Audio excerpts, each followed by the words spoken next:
Right, I believe we are live. So hello and welcome to the October CUNY Black Male Initiative Town Hall. We're so delighted to have you all joining us today virtually. We appreciate your care and your presence being with us today. And we're so excited to have such esteemed guests in this room virtually today.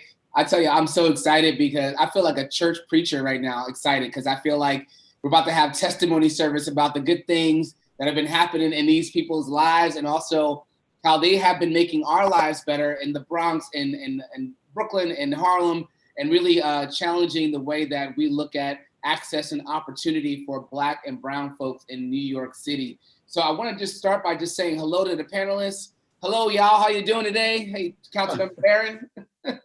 Great. Thank you. Pleasure to be here. Good. Senator Bailey, good to see you. Hello. Thanks for having me. Awesome. And Senator Benjamin, man, you were like a neighbor, man. You're right, probably across the street from me right now. I know. Thank you. It's a pleasure. Thank you for having me. Good to have you as well. I'm going to do what everybody probably does when you all come on air and just read a little bit of quick bio about you. But just want to tell the people who are out there watching, some of you may be watching the town hall for the first time. And I want to give you some information about what CUNY BMI does, who we are.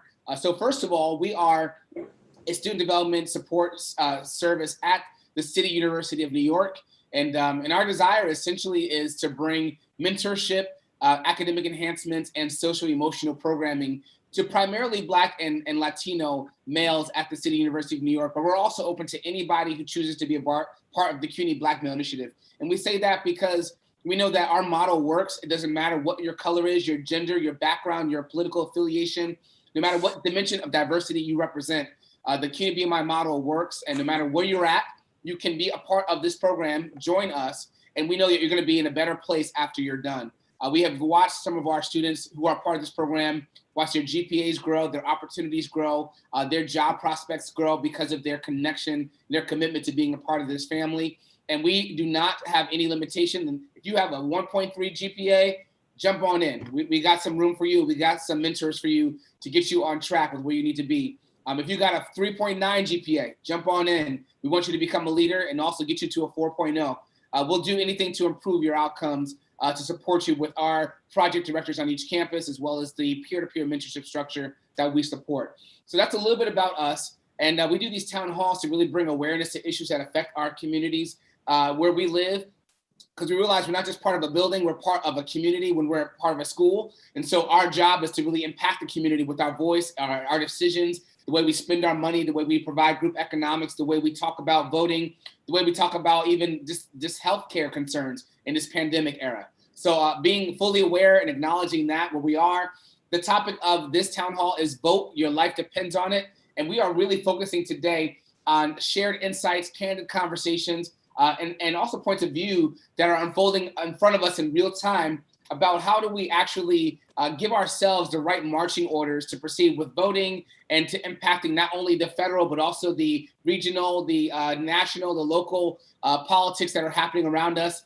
And how do we get involved? You're going to learn from some of the people on this panel today that they probably got involved at a younger age than you probably suspected. And you can make a difference even if you are a young person here watching, or even if you are someone who has been around the block a couple times and you're a little older. It is never too late to get involved in your local politics. So with that being said, I'm going to just read a quick little bit bio of each person who's on this panel, and then I'll let them have the remainder of the floor. I don't want to be talking too much because I am actually a pastor's son and I can talk too much. So I'll start with just saying real quickly, an introduction for Councilmember Inez Barron, who her and her husband, Charles Barron, were the pioneers for creating the CUNY Black Male Initiative way back in 2004 with conversations with Chancellor Goldstein, and how now it's been around going on its 15th year of existence, growing in leaps and bounds.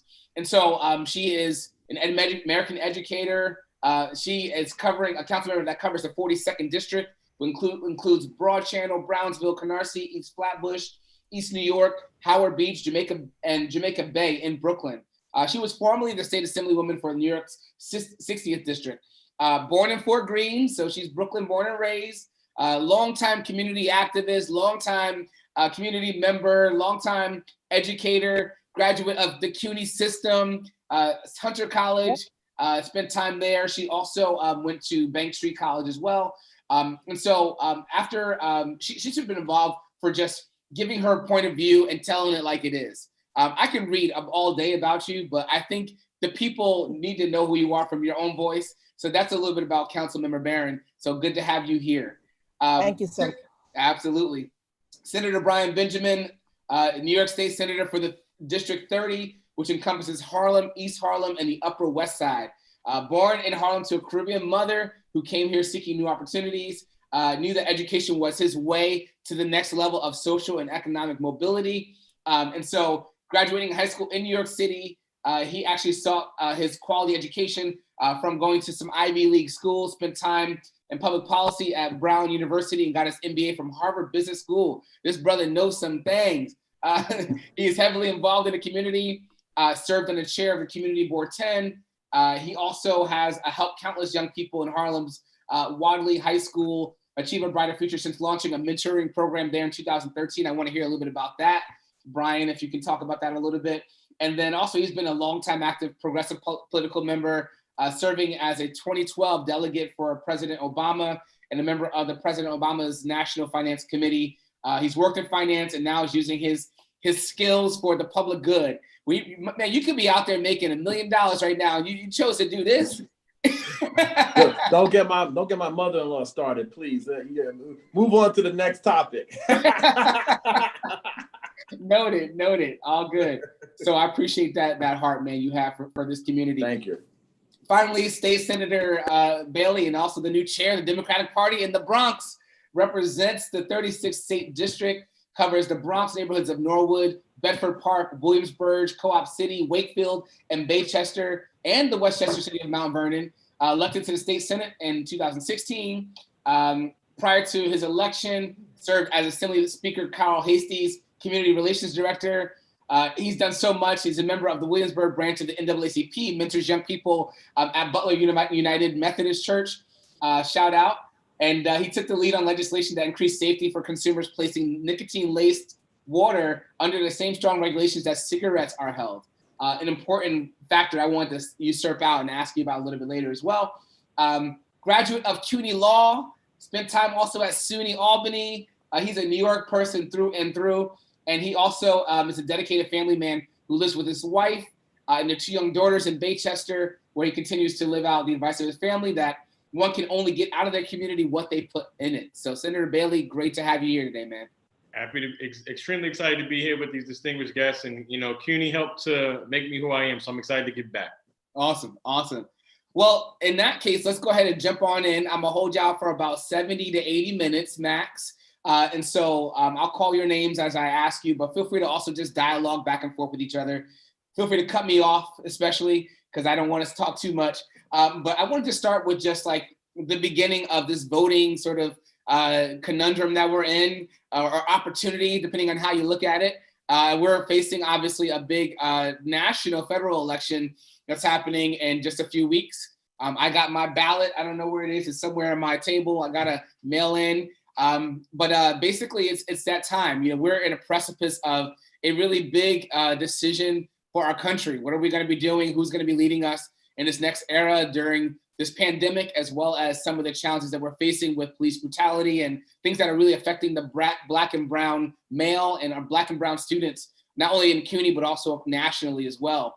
So I just kind of want to start with, first of all, what are your impressions of the most important reasons why we need to be active in voting in this era for especially our Black and brown folks? What are the obstacles, and why do we need to push past those obstacles to really get active? So I'm going to start with Councilmember Barron, and then I'll go to Senator Bailey, then to Senator Benjamin.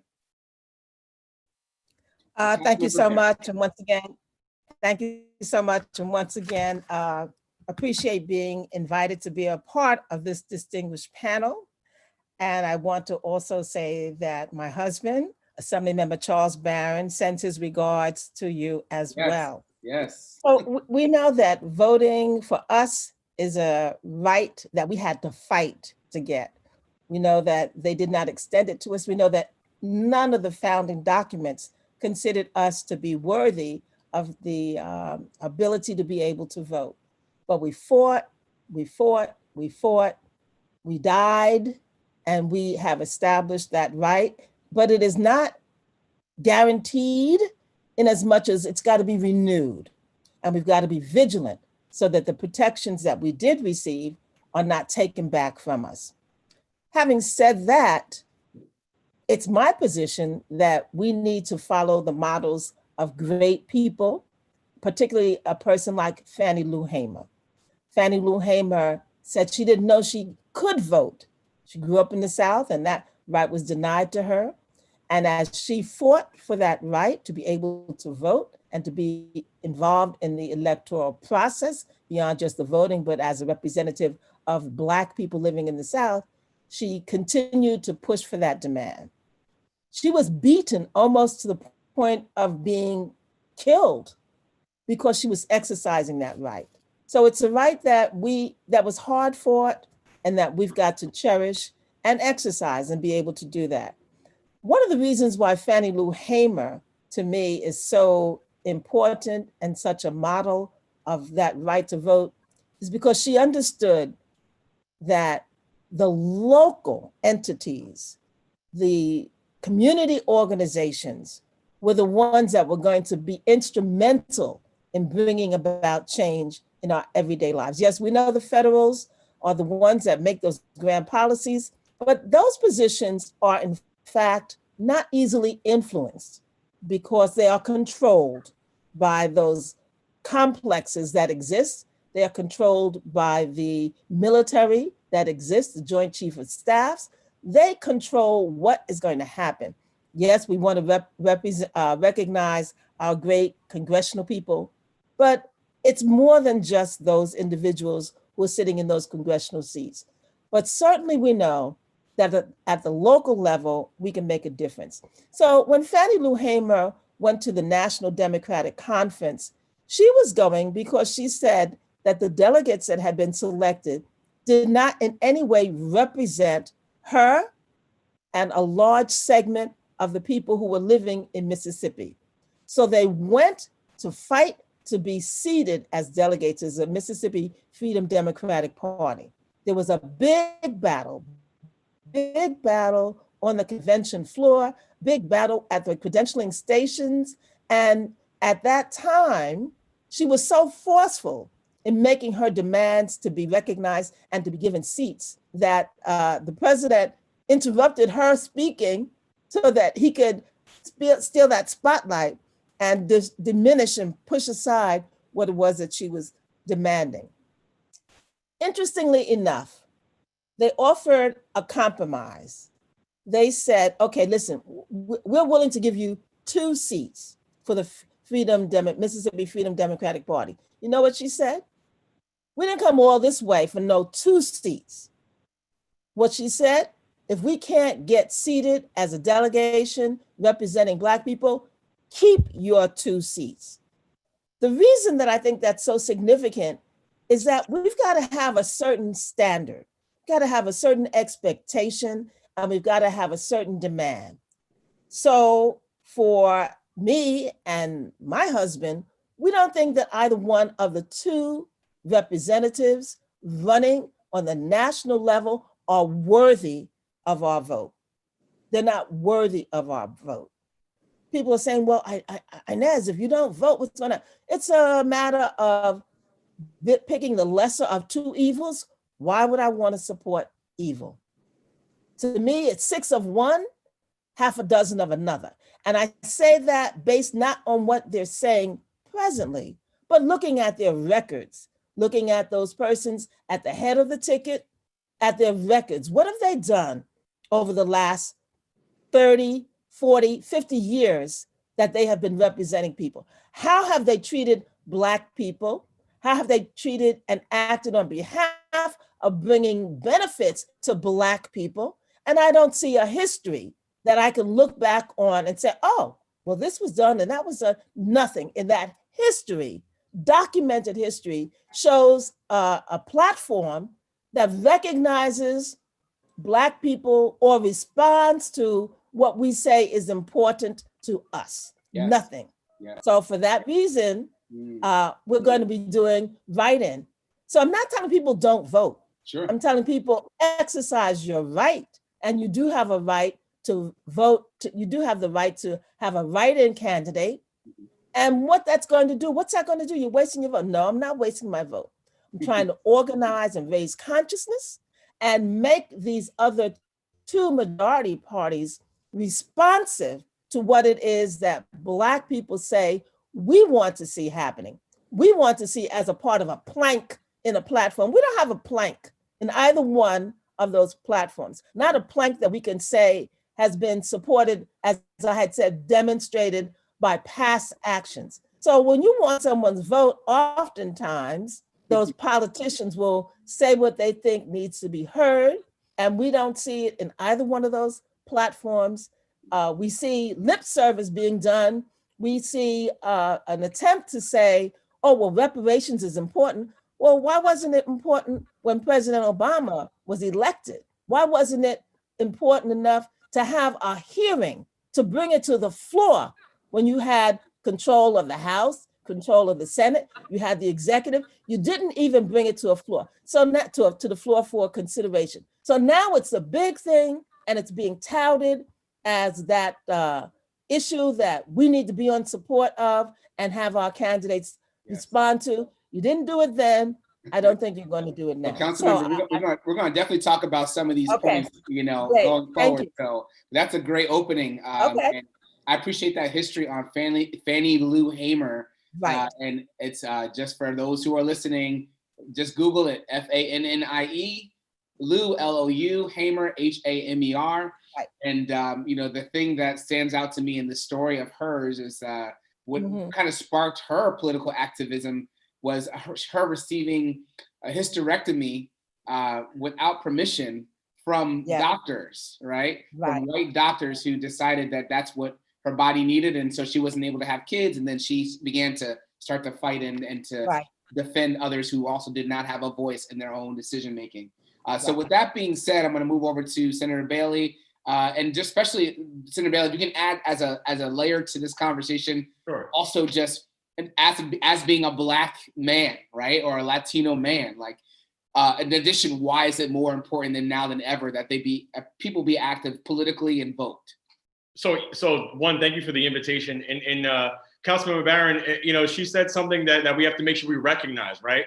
It's not just about the kings, it's about our queens, right? Because we talk about the Black men who have led our country with distinction, but Black women have played a pivotal role. They played a pivotal role in the development of our country, and they haven't always gotten their just due.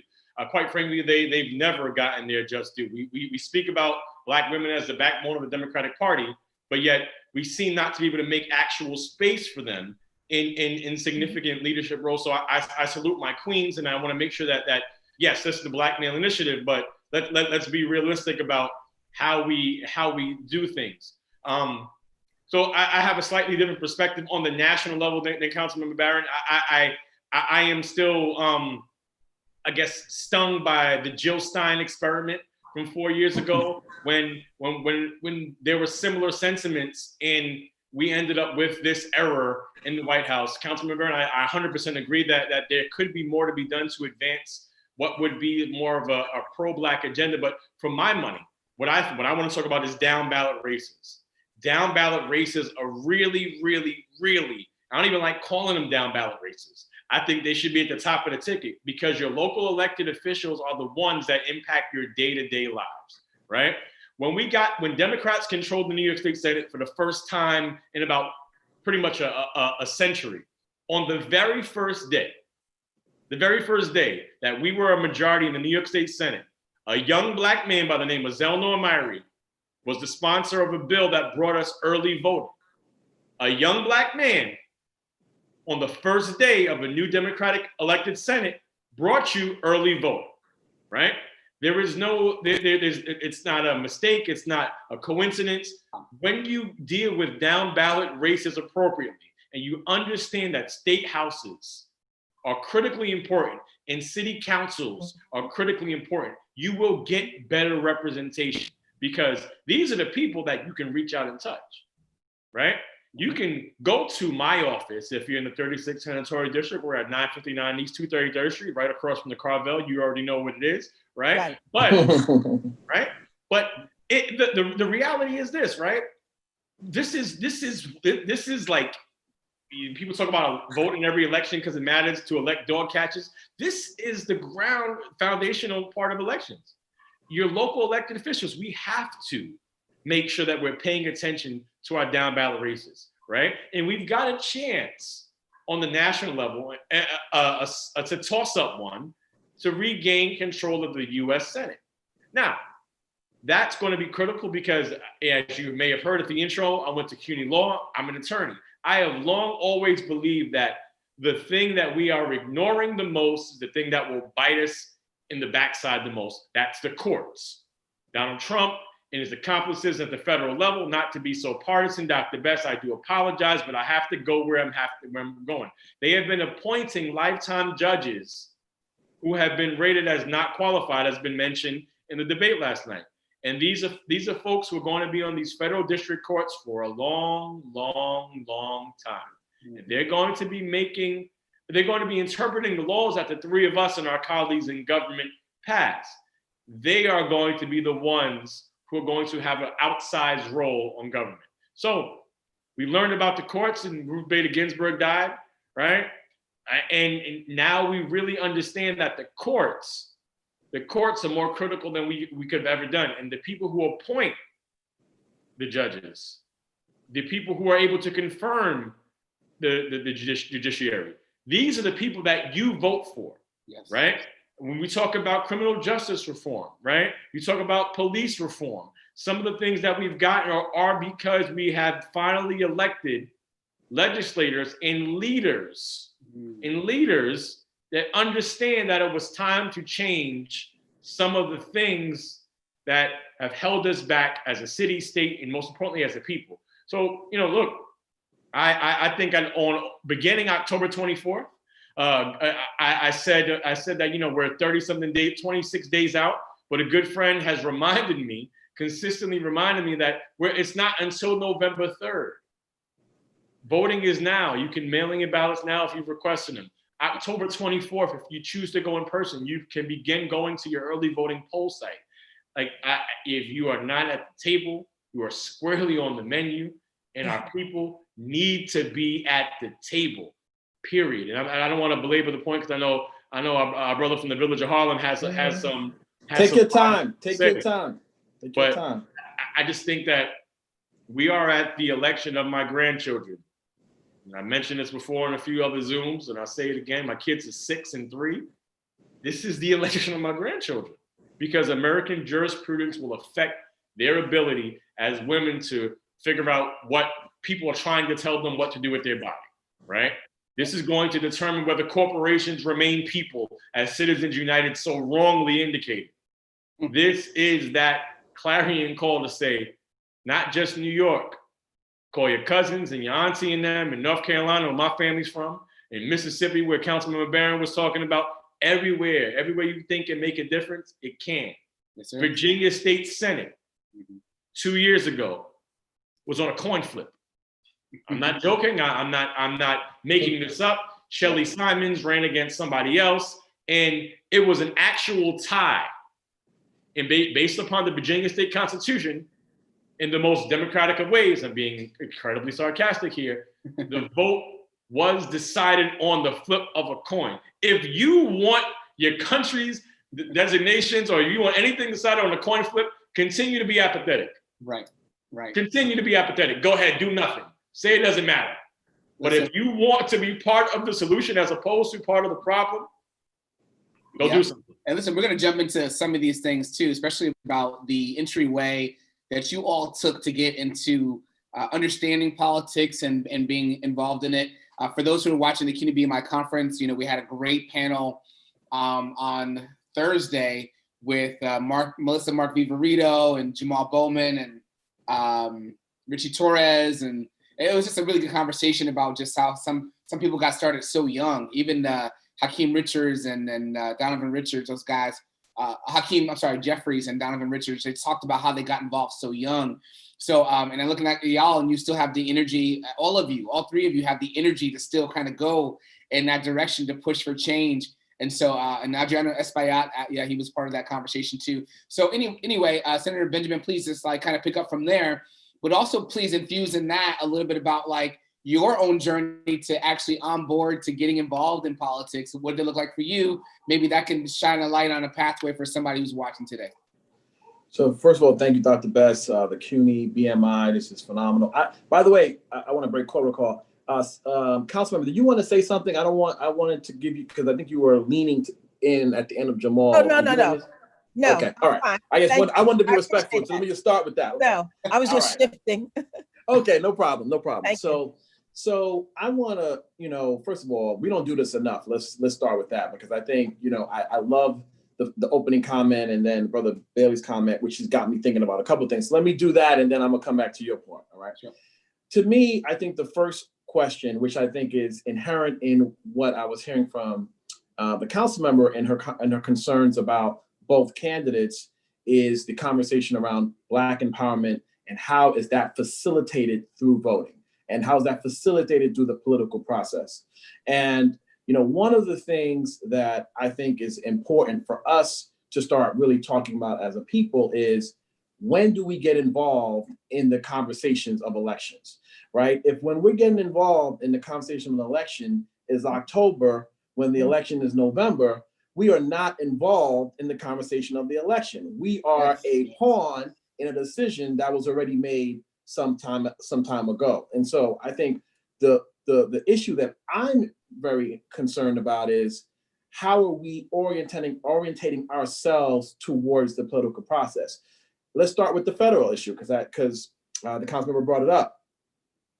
We are standing here with Biden and Trump because 2 years ago, decisions were made for Biden and Trump, okay? And when the Democratic primary was going on, I believe we should have had candidates that we felt like were pushing Black empowerment and the Black agenda. The fact that now everyone could have different agreements on whether it happened or didn't happen, and to what degree it didn't. And obviously I supported Senator Kamala Harris, and know some people have issues with her. Let's not get into all that. But I do think we need to be at the front of the conversation and making sure that our people know, what, if we don't get involved 2 years before the election, we're going to be sitting here talking about how we don't want whoever is the pick, because we didn't pick. How are you going to want a pick that wasn't yours? You didn't pick it, right? So one of the reasons why I mentioned the Senator Jamaal Bailey and how excited I am about him and his role is because he is now going to be part of that conversation. Who's going to be the next mayor? Who's going to be the next controller? Who's going to be the next congressperson in the Bronx? How are those conversations happening across the city? Not when there are two people on the ballot, before, right? What's the grooming process? Who's being sort of elevated to end up becoming the next council member and assembly member and the senator and the conference? I think we need to really get into that part of the conversation, because if we don't, we're going to always be at the back end, and then we're going to have situations where there are going to be people who will look like us who are being pushed by people who don't look like us, and then that's a whole different conversation. And I think that becomes and it's starting to become something that's becoming more of an issue. I don't want to get controversial on your show, but I really feel very strongly that we got to do that. Now, in regards to me, my mother was a secretary at a local 372 DC37. Loved politics, so I used to go to all the things with her. She had to go to this event, and I stand with her and hold the route, the flyers, and give it out. So I grew up sort of just interested. We used to watch Meet the Press together every Sunday, and that whole thing. So it was really spending time with my mom, and something that I kind of grew to like, and sort of be involved in politics and civic discourse and public policy. And then, when I went off to Brown, I really was interested in public policy, so I studied that. And when I came to Harlem, just got involved, and that's tough. Getting involved locally as a young person, and you're not part of some family or part of any dynasties or anything like that. It's not easy, but, I just kind of got on the ground, did the work, and over time, showed that I was really interested in serving the community, and got on the community board, and people like Hazel Dukes from the NAACP, and my pastor, Michael Warren, and Assembly Member Keith Wright, and, people started to, Councilmember Inez Dickens at the time, who's now the Assembly member, they sort of saw me and said, all right, this is someone who is doing the work, and we can invest in, and that's kind of how it happened. But one of the things I will say, consistency matters. When I first, I got super involved after Obama's election, and that was 2007, the first time. And I can't tell you how many people came and gone, and, oh, I'm going to be this, and, oh, I'm going to be that, and I care about this, and I care about that. They're here today, they're gone tomorrow. And I just kind of stuck with it, fought for the community, and, in 2017, opportunity opened up, and here I am. I think, if anything I would say to people is be true to caring about the community. If you mainly care about yourself, the community will know and you won't get elected. But if you care about the community and that's what you focus on, and you're consistent and you're in the process, and and you're doing it. I never thought I'd get elected. I swear to God, I thought Rangel was going to serve for the rest of my life. I said, Charlie Rangel is going to outlive me. No one else is going to move underneath him. And I was fine with that. Mm-hmm. And I was like, I'm on the community board. I'm going to serve. I'm going to do. And I was okay. I didn't have to be an elected official. And I think that's what helped me become an elected official. If I was thirsty, always trying to maneuver and, side hustles and tricks, and people see that, the Councilmember Barron, the Assemblymember Barron, they've seen it all over there in Brooklyn, yes. Right?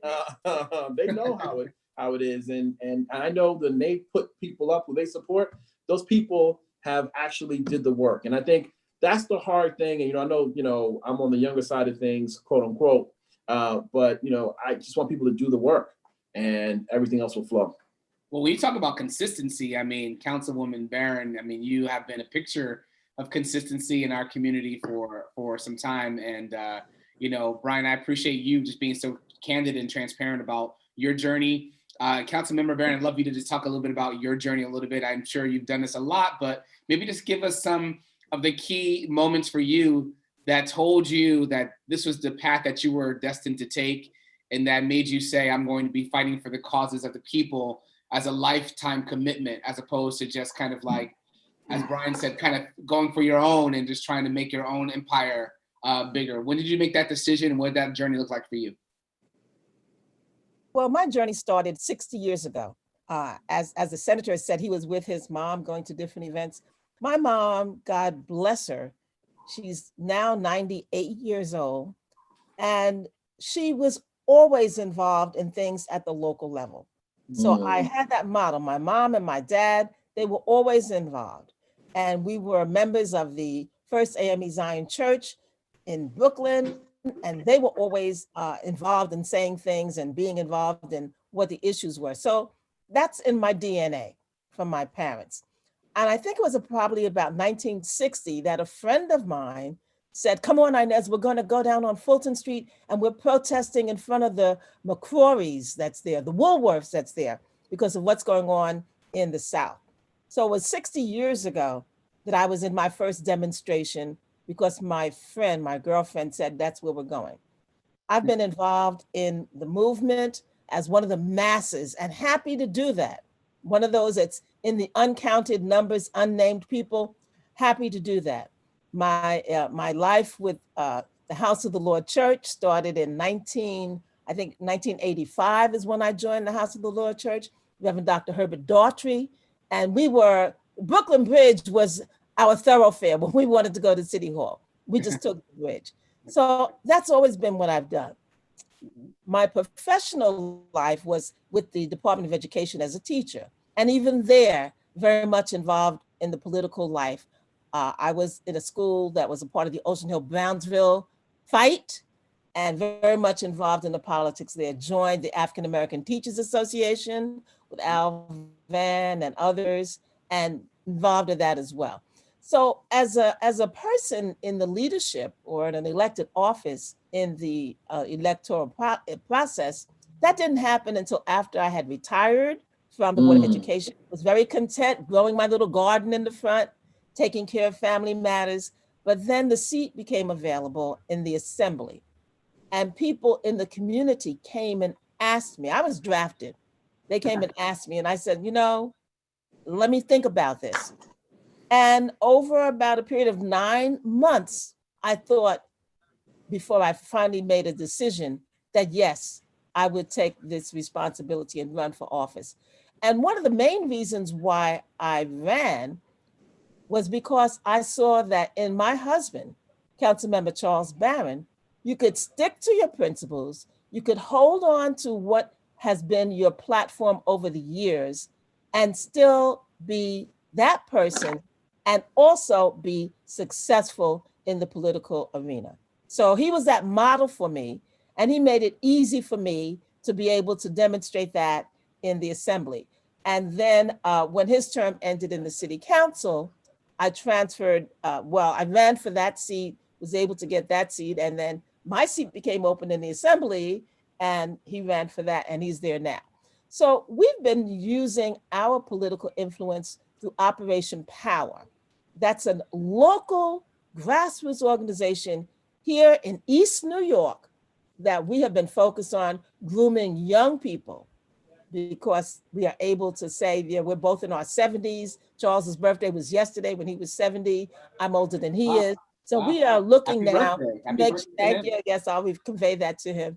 So we're looking to groom young people who have the political understanding of what we see as the process that we're working in, to make sure that we have what Martin Luther King called authentic leaders, and that they are not persons who are there for their own self, individual, moving up the ladder, because when they operate in that manner, they're afraid to challenge people or disrupt the status quo, because they don't want to alienate people that might be helpful to them, they think, as they move up the ladder. So we don't operate in that basis. We're here doing this work. We are here on behalf of the people, and we've been very successful. And we've been able to maintain the ability for the people who presently live here in East New York to remain here, because we don't approve projects that come into our community if they're at 130% of the AMI, which means you have to be earning at this point $130,000 to qualify. So we've been able to maintain housing that is affordable to the people who presently live here. Our projects come in starting at 30% of the AMI and go up basically to 60. And we're now expanding that top and going up to 80. That's how we're AMI is the annual median income, right? Just want to right, the area median income. And what it says is that for the feds established that based on the neighborhoods that they joined together. So the feds say that a family of 3, the area median income should be $130,000. That's a market rate. Apartment can be affordable to people at $130,000. So the AMI at this point for this year is $102,000. So when they come up with housing, they think anybody at that $102,000 mark is the median, but that's not the neighborhood median income. In my community, $38,000 is the median income for the people who live here. So if I'm bringing in projects that require you to earn $130,000, I'm not bringing in housing for you. I'm bringing in housing for someone else, someone else at that range. So we're very proud of the fact that we have not been gentrified. We have not seen an increase in other groups coming into our community. The increase in our ethnicity has been, in fact, Black people. Black people. We're one of only 2 districts that has seen an increase in the Black population. So for us, it's important that the local politics and the local representatives, in fact, are people who are committed and dedicated to their community and who are making sure that they don't make decisions that don't support and advance their community.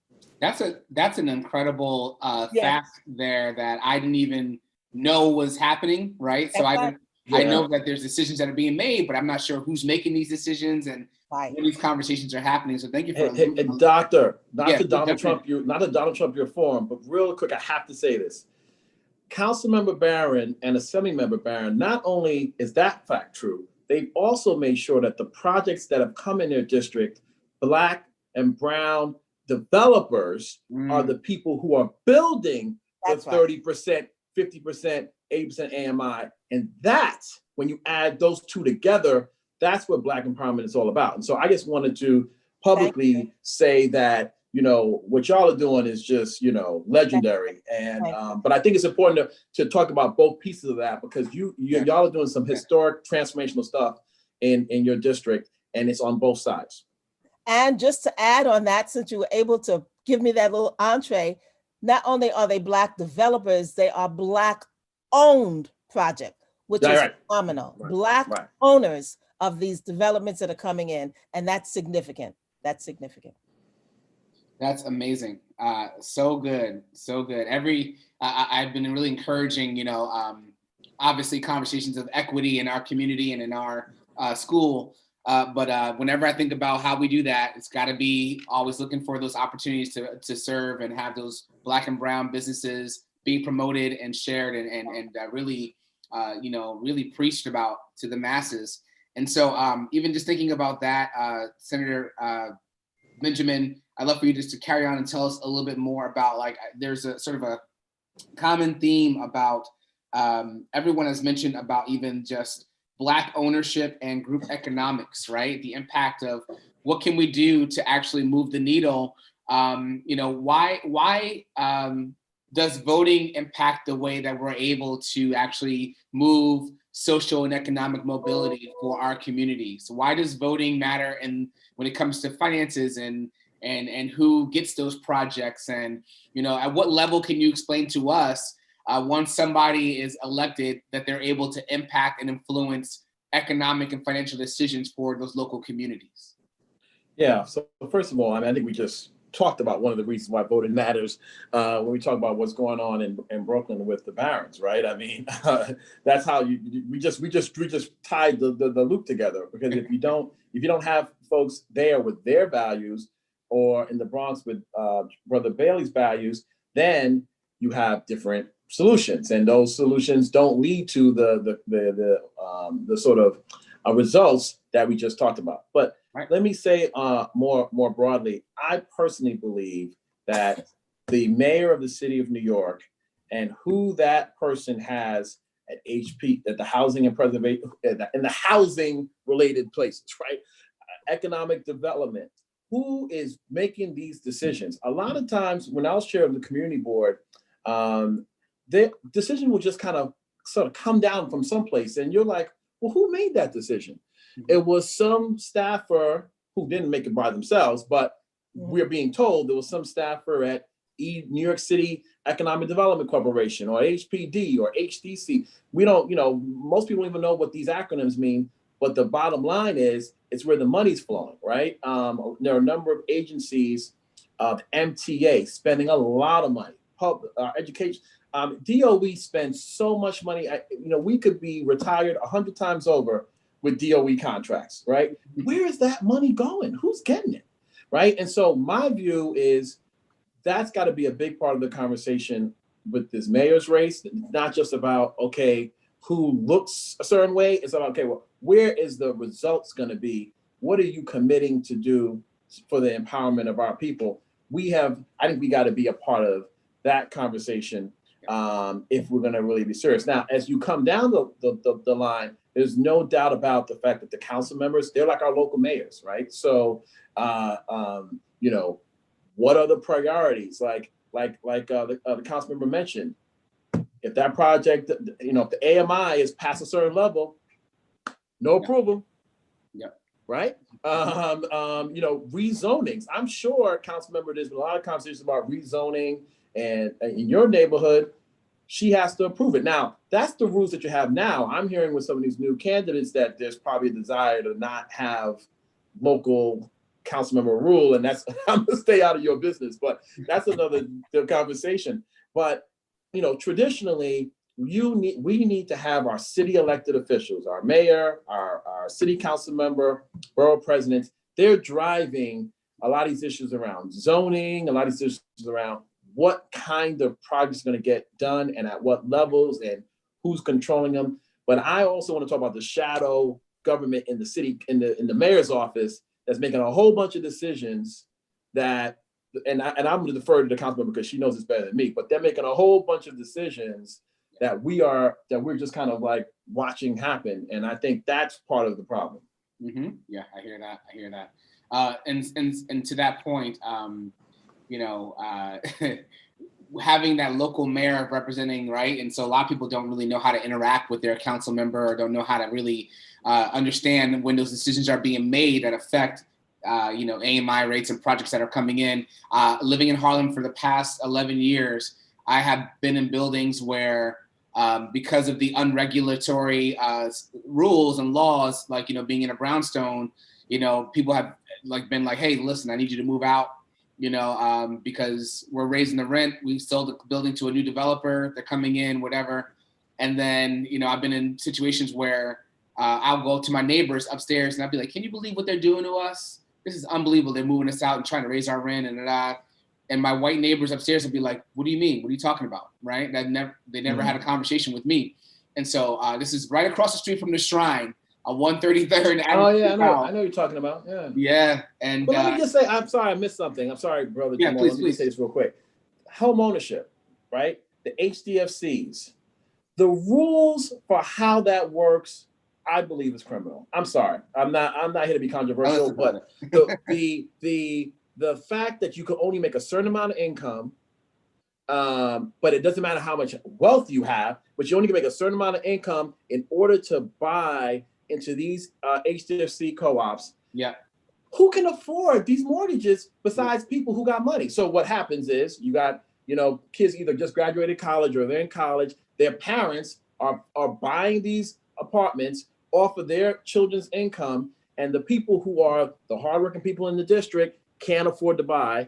But then we say it's home ownership. It's not. It's not home ownership for the community. It's home ownership for somebody else. To me, that is a huge issue that needs to be looked at. How the rules of home ownership with these co-ops that are getting government subsidy, who can buy them and who can't buy them, is terrible. Kids are coming home. They went to school. They're from Harlem. They went to school. They come home. They got a job. They're making $60,000, $70,000 a year. They should be the ones who should be able to buy these co-ops. Right. They can't buy because they don't have the assets. And then a lot of these co-ops, they're in financial trouble. So they go, we prefer cash. Yep. They want you to pay $300,000, $400,000, $500,000 in cash. Yep. Who got $500,000 in cash? Listen, these just kids. give you. Exactly. And then you got to buy it, and then you got to go put in another $100,000 because the place is a mess. So you got to who's got that kind of money? We have a system that's not set up for us, and to me, that's what we need to be talking about. That's real.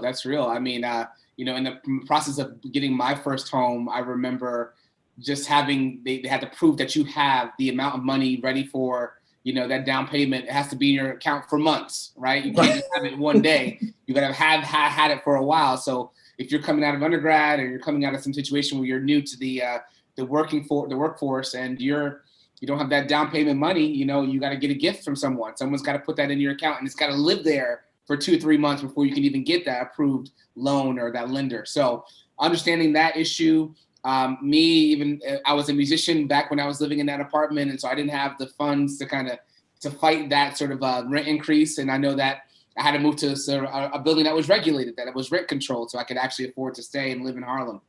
So with that being said, another one of the conversation points that I think has been brought up through one of the questions from the audience, and so Senator Bailey, you talked about this a little bit about the down ballot races and how important they were. And so just can you just give us, illuminate for us, for those who are new to sort of understanding what that means, where do you find those races? How do we research them? How do we not end up like Kentucky's AG and electing somebody who might not be really for the people that represent even his own demographic? What's the best way to learn about these races, and how do we illuminate ourselves, educate ourselves in this area? So it's something to be said. So I just want to make sure I make 2 quick points. You heard what Senator Brian Benjamin was saying about the financial like trickery, right? They talk about the path to home ownership and generational wealth, right? And they tell us to purchase homes, but when you look at what we're doing for homeowners or trying to really stimulate people of color to buy homes, it's not really working the way it's supposed to be. Councilwoman Barron said something that was critical about AMI, and you need to research AMI. You should understand that I represent not just the North Bronx, but the city of Mount Vernon.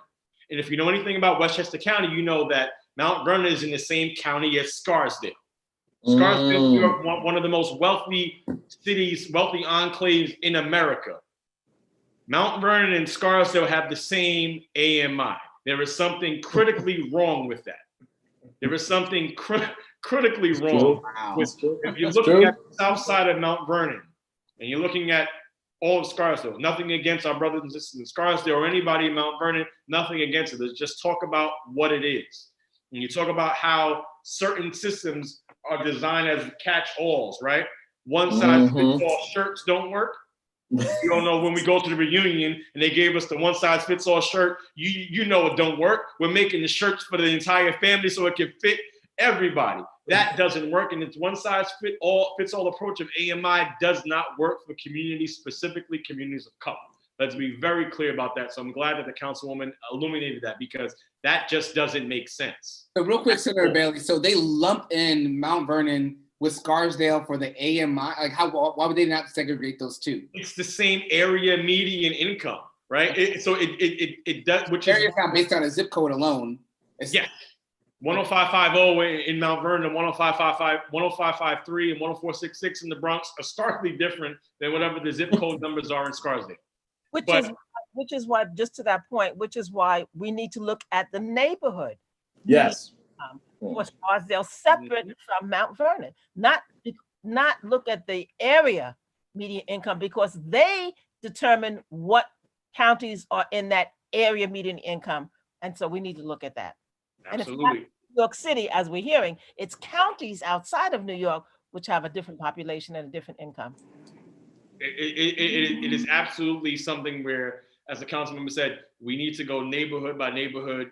I don't know if zip code by zip code works, because if you look at certain zip codes, there's a split. We have to figure out a more holistic way. And that's the reason, to your point, Dr. Best, about making sure you elect people that care about your community, that are not just there because they want to run. Look, I consider myself to be relatively young. I think that the world is changing in the way that, you don't necessarily have to have a formulaic path to elected office. I agree with that, right? You don't have to do this in order to get there. But what I do believe that there should have been some modicum of work that you have done, whether it is as a staff member, as a member on a community board, as an organizer, something. You should have done something in the area that you wish to represent, because representation is real and it matters. I've lived in my district my whole life. I remember the Carvel that's across the street from my office that I mentioned in my opening, that's real, because I would go there as a kid on Wednesdays because it's buy one, get one free on Wednesdays. I remember the fabric of the neighborhood. I remember the dry clean up the block. One of the first Black-owned businesses was the American Dry Cleaners on 233rd Street and Bussin Avenue, right? I remember these things as a kid. Does that mean that I'm the best person for office? Those things by themselves don't mean. But that's part of the fabric of the neighborhood. And you should understand some of the things that are happening in your community if you have a desire to represent said community. So how do you get yourself involved? People often say to elected officials, well, you don't tell us everything and you don't give us everything. And maybe we don't. But there's a reason why. We have a finite budget in which we're able to mail certain things. We have certain times which we're not able to mail certain things because it's considered to be electioneering. And we have limited budgets in which to do so from. We have social media accounts in which we put things out to the best of our abilities. And we have word of mouth. And in my district, we make calls and phone calls about a number of things. But in the state Senate, we represent approximately 318,000 people. Now, with our best efforts in mail and things like that, we may not be able to reach every single person. So I say that meet us part of the way. It is incumbent upon you to seek the information that you wish. I still love my sneakers, right? I still am on the Nike sneakers app, and I can tell you that on October 10th, the Jordan 4, the Paris Jordan 4s are out. You know why? Because I'm looking forward to those releases. I'm looking forward to that. If you can look forward to Jordan releases, if you can look forward to Xbox Series X, which I'm also looking forward to, right? You can walk and chew gum at the same time. You can look forward to saying, this is who's on the ballot. This is who's running in this district. This is who is responsible for this. Now, I don't say that as an arbitrary marker to say that you're supposed to know everything about elected office. That's unrealistic.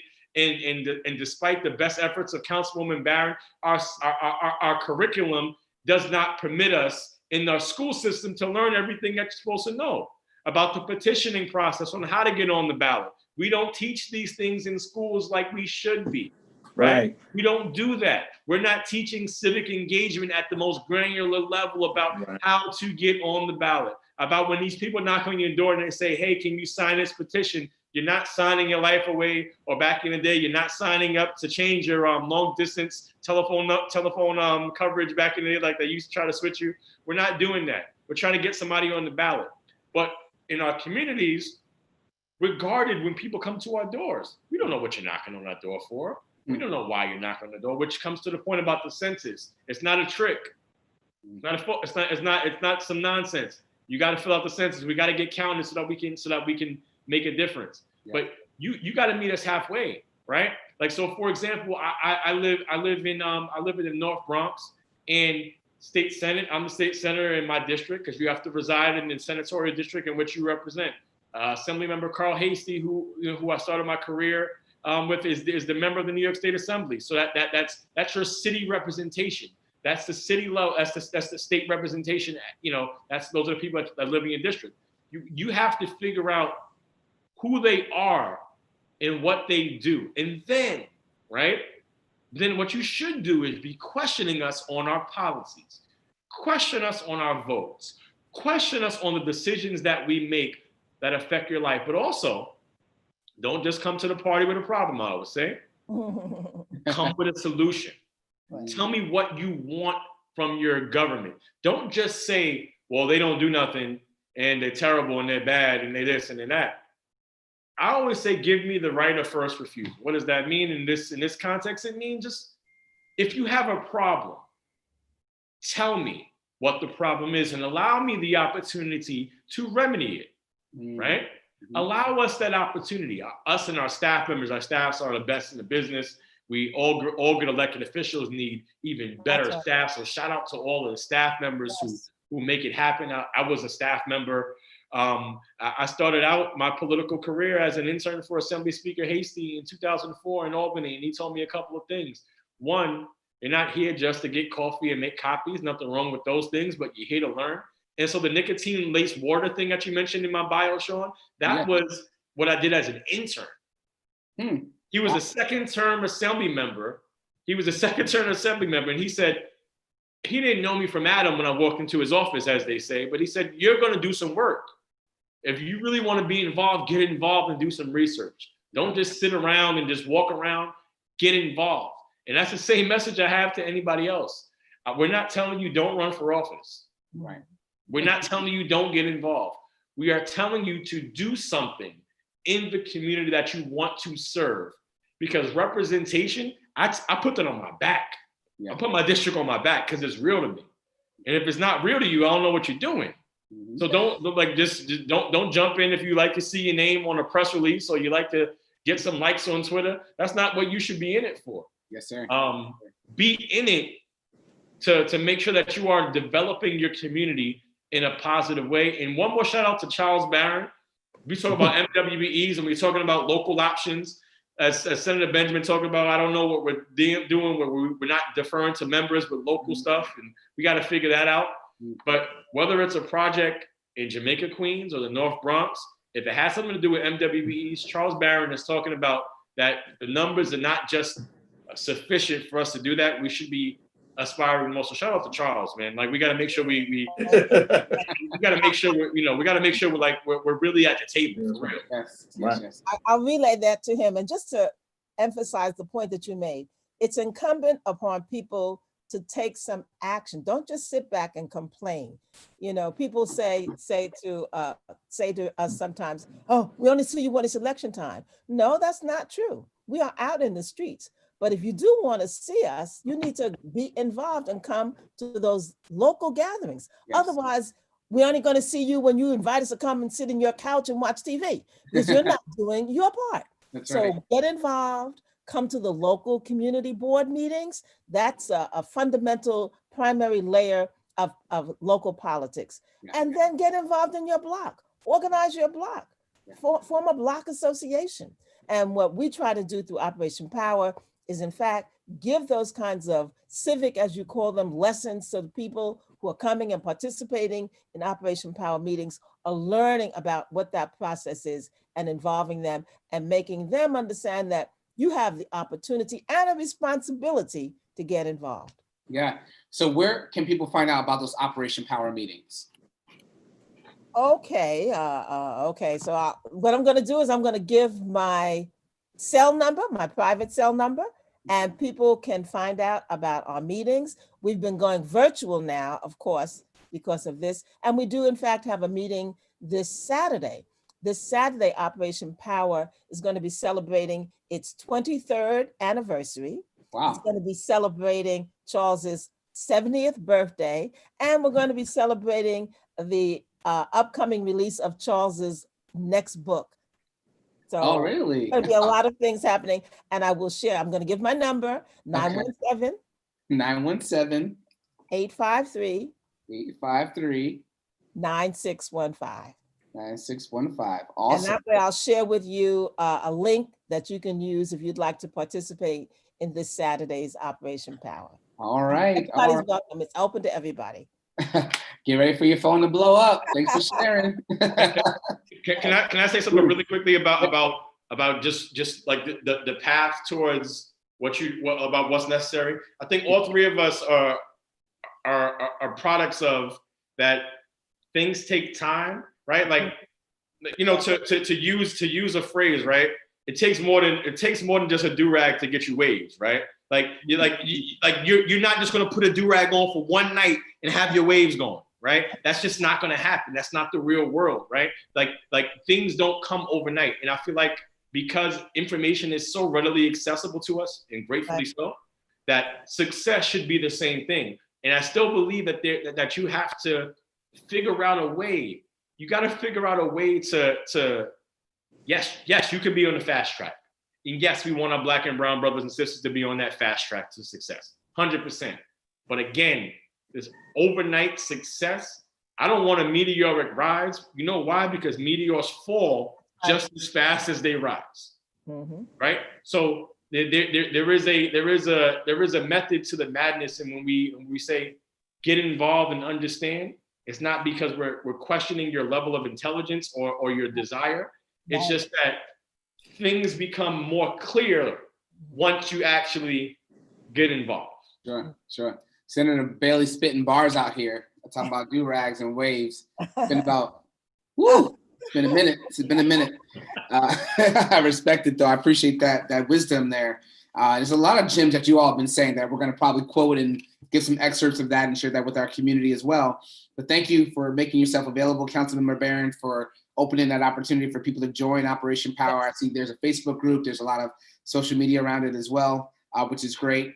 I want to talk about something that really impacts the Black and brown folks in our community. About 36% of our students are first generation college students with BMI. And so we know a lot of times when we're talking to our students and giving them the mentorship and academic supports they need to be successful, many of them are for the first time understanding that they actually have power to make change through their votes.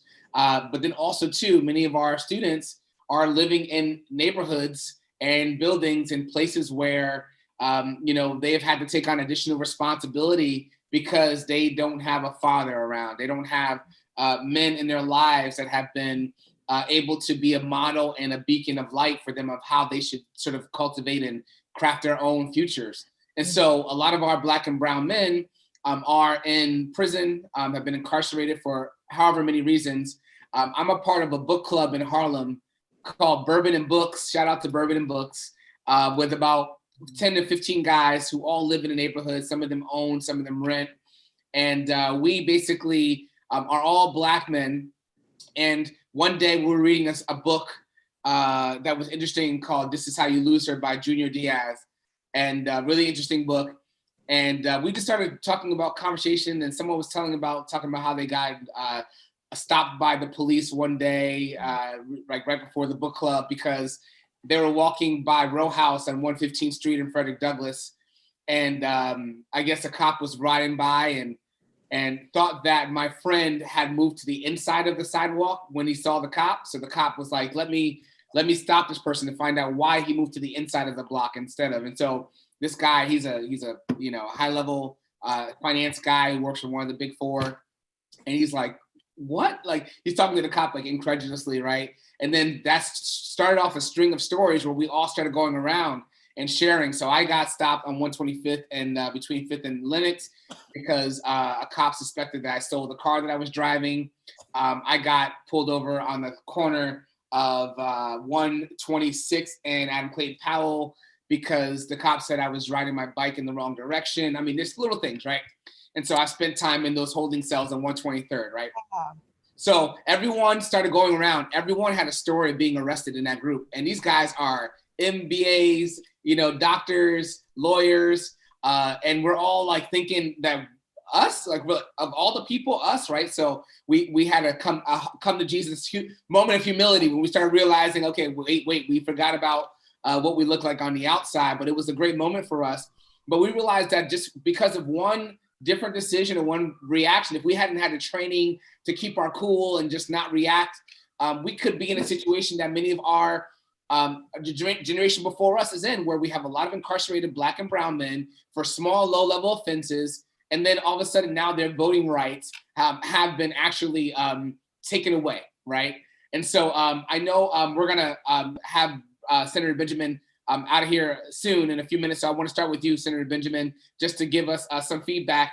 But when you think about criminal justice, even a big part of CUNY BMI, our commitment is to helping those who have justice involvement get back re-engaged in school and get the education they need for their own mobility.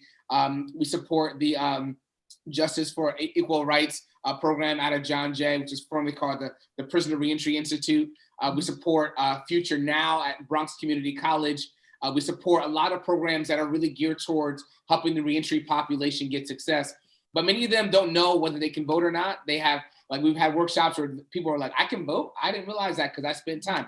How do we actually talk about exposing young people to like reminding them they do have voting power? And then also, like, what are policies that are being enacted, or what are you working on now to increase access to those with justice involvement to be able to vote?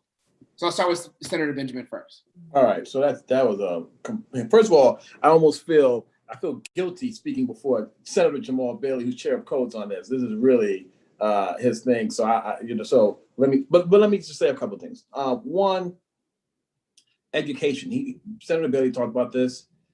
We've really got to look at what is being taught to our kids in our schools. We have to look at our curriculums, what's in those curriculums, and civic engagement has got to be on the table. I don't care if they have to bring in an outside group. We need to figure that out because this is all too important. So for me, I think that's number one. In regards to what I am doing myself, I feel very strongly that everything you can do, and this is what my office is doing. It's not a legislative issue, but we're doing a lot of work in the community. Right now, we're in the middle of our Harlem Week of Action, where we are asking people to have a plan to vote, not see how it goes. What's your plan? Regardless of how you're going to vote, what's your plan? I'm going to vote early voting, first day, October 24th, 11 o'clock at my polling site. I know what it is. It's in my calendar.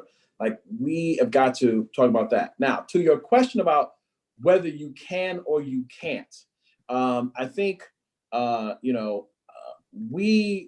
this is part of what I'll throw back on you, right? Our CUNYs and our schools really have to engage on this conversation in a real way. The NAACP, I know, is focused on this, and the Urban League and others, but I think this is a collective issue because, rightly or wrongly, elected officials have to focus on getting reelected, right?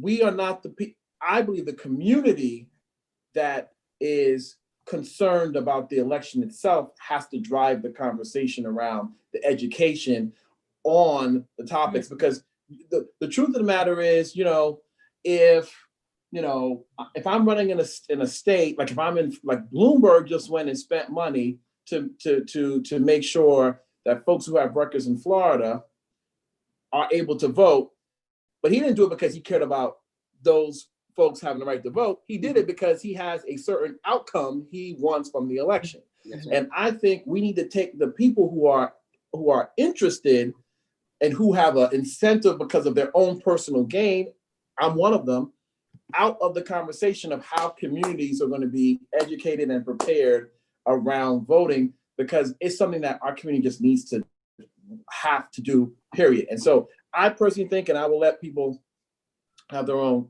comments on this, I think that in some communities, we look too much for the electeds to carry the weight on everything. And in some things, we're not the best parties to carry the weight. We could participate, we can be involved, but given our roles and what we're doing, we're not the best person. So I personally think, quite frankly, that this is something that we should be looking at, NAACP, Urban League, and quite frankly, there's some young groups that are coming up. There's some young kids who are starting groups and they're just showing up and they're doing a protest and they're trying to figure out, George Floyd, what happened, and they want to be empowered.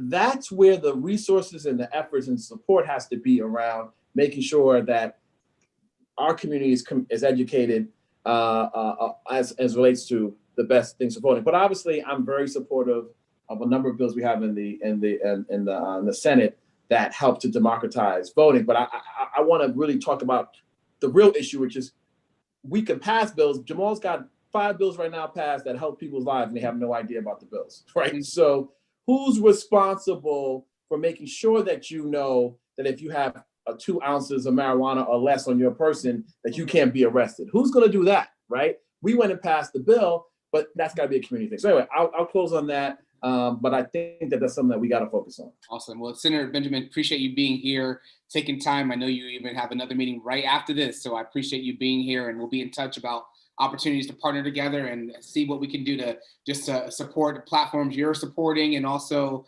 bring you more around, have more conversations, and hopefully I'm happy to do it. Yeah, you're off the block, so I'm happy to do it. Yeah, I put my number in the chat, so you'll see that, all right? All right, cool.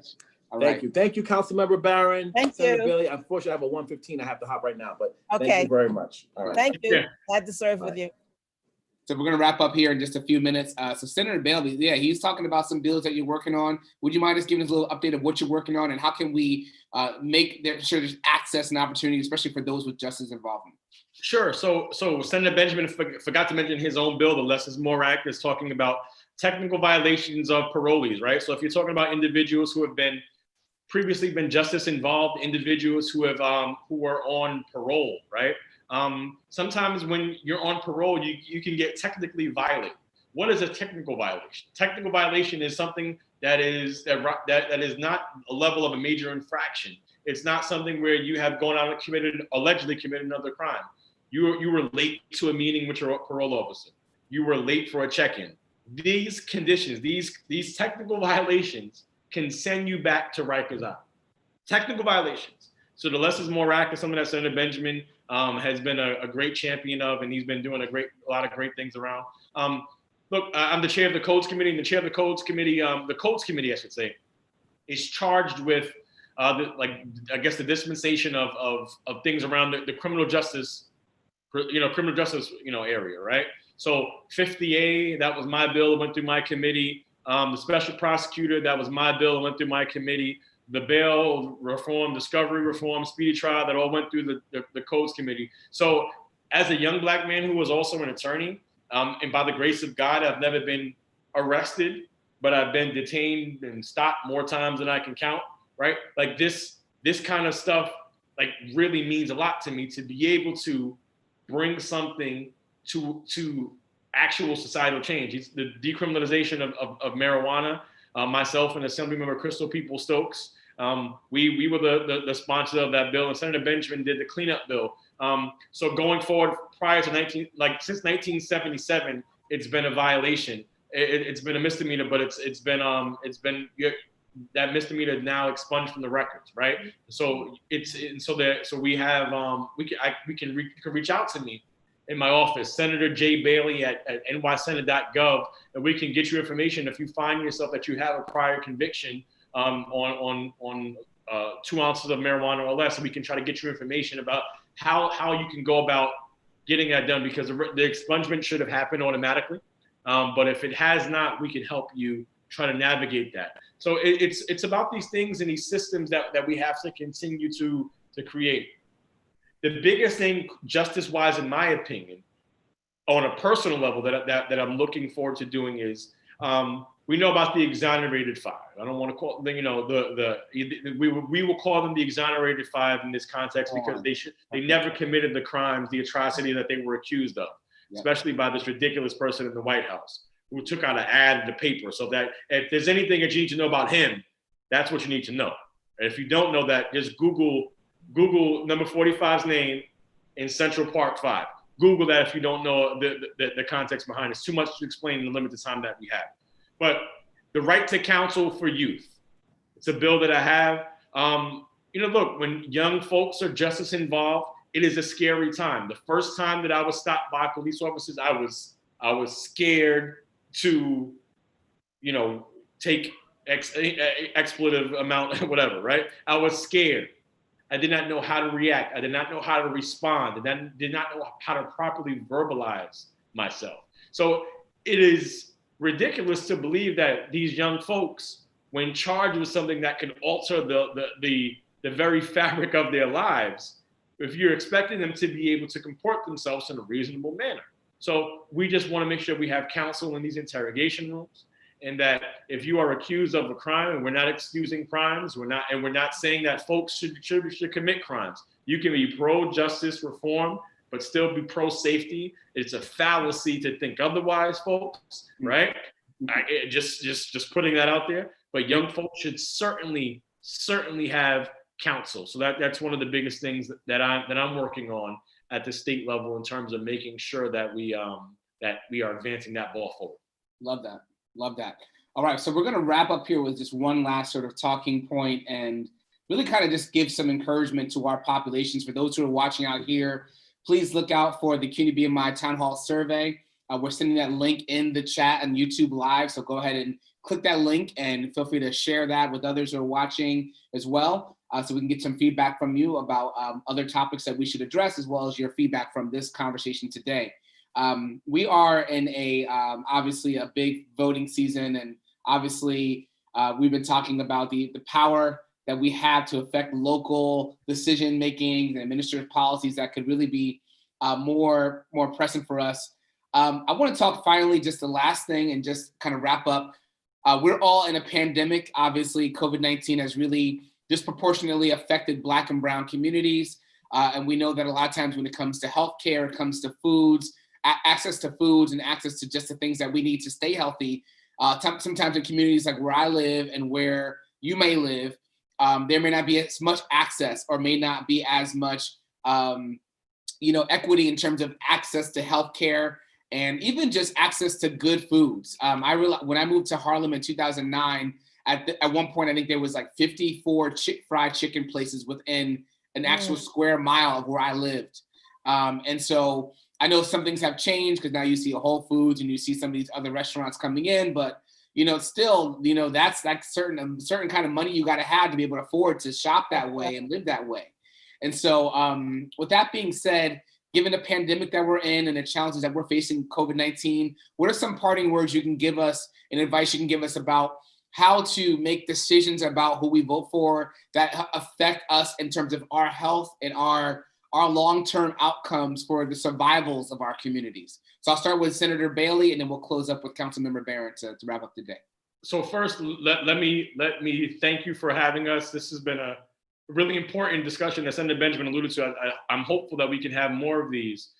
So first, I want to answer this in two parts.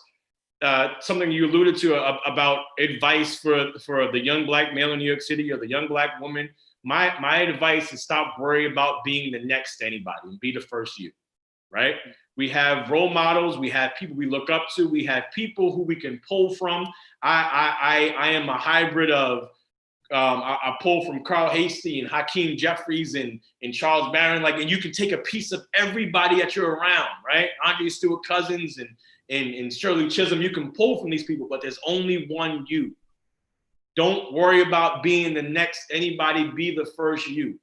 Second, in that vein, there's no arbitrary age for leadership. You don't have to wait until you're able to vote or you're able to run to be a leader. There's no arbitrary age for leadership. Remember that. We are all leaders in our own right. We can take control of our individual domains and put them together with others in terms of collectivism. Last and final thing on this point before I get to what we should do. Not just be the first you, be who you are. You don't have to change up your style in order to be an elected official. You don't have to change up who you are as a person. You don't have to stop I don't stop liking sneakers, rap music, and video games. I don't care. Like judge me if you want. You can code switch, and code switching is important, but you can never soul switch. You code switch, but you never soul switch. If you change the soul of who you are lost, and it's hard to work with you. Walking into the floor of the Senate, you gotta put on a little jacket and a tie and things like that, right? That's code switching. Speaking in a certain vernacular is code switching. But changing the core of who you are is what Councilwoman Barron alluded to earlier. Like this, you gotta have something in you, right? And whatever is in you is good. Don't change it.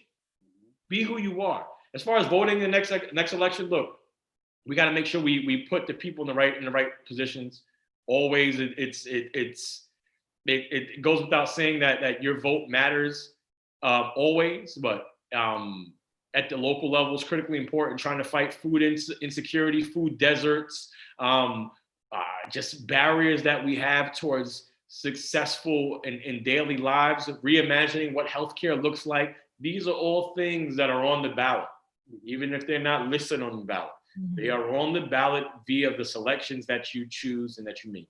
So be more informed, be more discerning with your information. We are a nation of headline readers, unfortunately. Right. We are not reading the full story. I implore you not just to read the full story, but to do research on who wrote the story, if we're following that metaphor. And, I stand at the ready for further conversations. It's been an honor to be digitally with our esteemed council member who has done so much, not just for her district. If you really understand what Black folks in New York City have done, we stand on the shoulders of giants, and understanding who came before you is more important than understanding where you're going. So thank you, Councilwoman Barron, Dr. Best, and CUNY BMI for having me. Absolutely, my pleasure. Senator Bailey, appreciate your time today as well.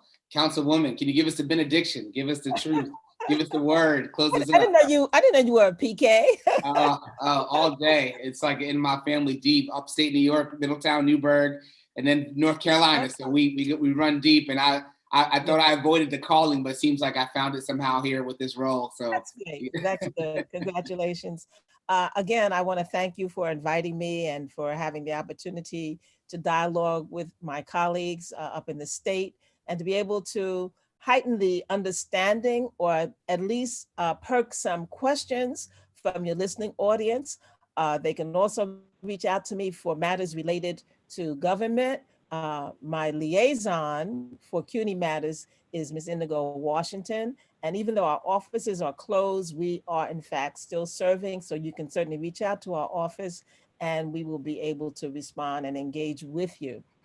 In terms, I just wanted to back up a little bit when we were talking about the whole issue of police misconduct and brutality. Unfortunately, so many of our young Black people have been subjected to that during the course of their lifetime. We're so pleased that we do have the chokehold ban in New York City. And I want to urge people to be mindful of what is happening, go beyond the headlines. There is a movement afoot to change the language of the chokehold ban. There are people who want to remove the provision that says that you cannot sit, stand, or kneel on someone's back and compress their diaphragm. That's in the chokehold law that exists now. There are people who want to modify that and say you can't do it recklessly.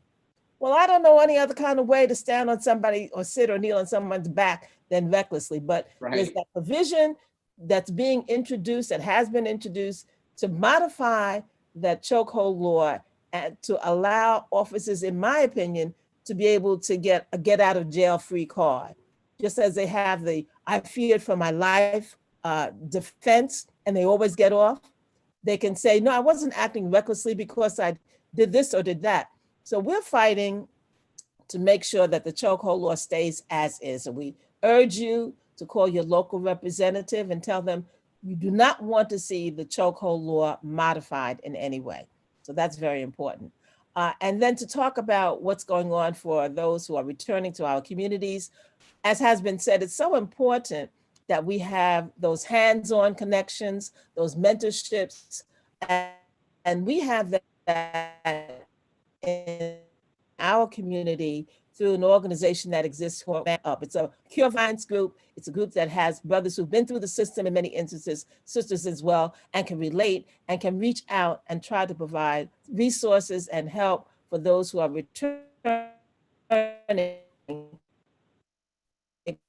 Sure that there's not that level of Councilwoman Barron, would you mind repeating that I do one more echo time? the sentiments of into electoral politics. Yeah. Okay. The chokehold bill, got that? Yeah, we got you able to hear that? Yeah. Okay. And then in terms of returning brothers and sisters returning to the community, there are lots of local organizations that are providing the kind of support that would be helpful. In my community, we have Man Up, which is run by Brother Andre T. Mitchell. And these are brothers and sisters who have come through the system themselves and who are now offering that kind of support for the brothers and sisters who need to be able to find out what are the resources, what are their rights, and to be able to help them develop the skills that they need to be able to try to be functioning in our society. And then lastly, in terms of my colleague having talked about Be Who You Are, in the political arena, my models are my husband and Shirley Chisholm. Unbought and unbossed, and the sister was bold. She didn't allow herself to be confined by the strata and the expectations of the establishment. So yes, she said, I'm going to run for president. I think the time had come. It needed to not just be white men who were running. And so she put herself out there. She made the sacrifice and she was bold in what she did. So yes, be who you are. Don't allow to put limitations on you. Set your own expectations and then do the work, put in the work to make it happen. But once again, thank you so much for this opportunity. Absolutely, my pleasure. Thank you. I mean, this has been an incredible conversation, and it'll be replayed and shared in watch parties and all that good stuff. So we thank you to the community that's been watching today, those who are CUNY BMI students, staff, faculty, or just community partners if you are part of this group, whether you are Black or Latino or white or Asian or a woman or non-binary, it doesn't matter who you are, what background you are from. CUNY BMI is here to support you in your journey along the way to achieving your educational academic goals. So with that being said, please follow us on all the social media at CUNY BMI, whether it be Instagram, Twitter, Facebook, LinkedIn. And then also at the end of the day, find us on YouTube at CUNY BMI so you can see more content like this, not only from today, but also our previous BMI conference that happened virtually on last Thursday and Friday.